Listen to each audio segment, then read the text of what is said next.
So I'm going to talk to you guys a little bit about some mushrooms. These are some dried mushrooms. I like to keep these in my cupboard at all times because there's so many uses for them. These ones I submerge in hot water and cut them up, and I use them in stir fries a lot.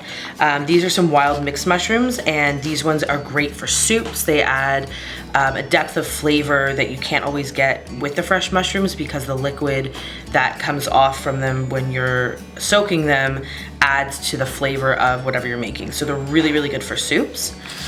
And then here we have a couple other mushrooms to show you. So these are oyster mushrooms. They look like that, or they can look like that in a clump. We love these. These are actually great on the barbecue. A little bit of oil and salt, and they're delicious. They're also really great in the oven roasted. So with these guys, you want to just cut off just a little bit of that bottom part of the stem here that's a little bit tough. They don't need a lot of cleaning. If they do, you can just take a dry, or if they're really dirty, a little bit damp cloth and just kind of wipe them out. But you can keep these stems on and they're delicious. And you can keep this as a clump if you want, so you don't lose all these little ones at the bottom. Something to look for when you're buying them, you want the skin of these to be very smooth and soft. You don't want a lot of tears in the top part here, and you don't want this bottom part to be mushy at all. You want to see all these ribs. These are cremini mushrooms. The best way to take these, you just pop the stem out and get rid of that. And then these sometimes need a little bit of cleaning. So again, just with a damp or dry cloth, just wipe off any of the dirt that you can see. These are actually just mini portobellos, and they're similar to button mushrooms, but they have, obviously they're brown and a little bit more flavor.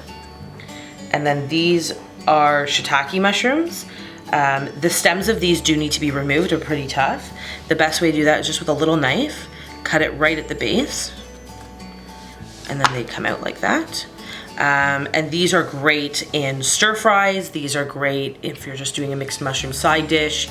They're great in soups. There's so many ways to use these. They hold their shape really well. They're also great roasted or on the barbecue. And these often also need to be cleaned a little bit, so you can see the dirt's coming off from there. We have a couple others here, so just wipe these off. And also with these, you want this to be pretty firm. You don't want this to be mushy at all. And you don't want them to look dried out. You want them to look plump. So the best way to store these mushrooms is in a paper bag. When you go buy them at the grocery store, you'll usually see a bunch of paper bags there, so use them. And store them on your countertop if you're gonna use them within the first couple days. They don't love being in the fridge. So that's just some ways to prep and store a couple different types of mushrooms, and let me know if you guys want any other how-to videos.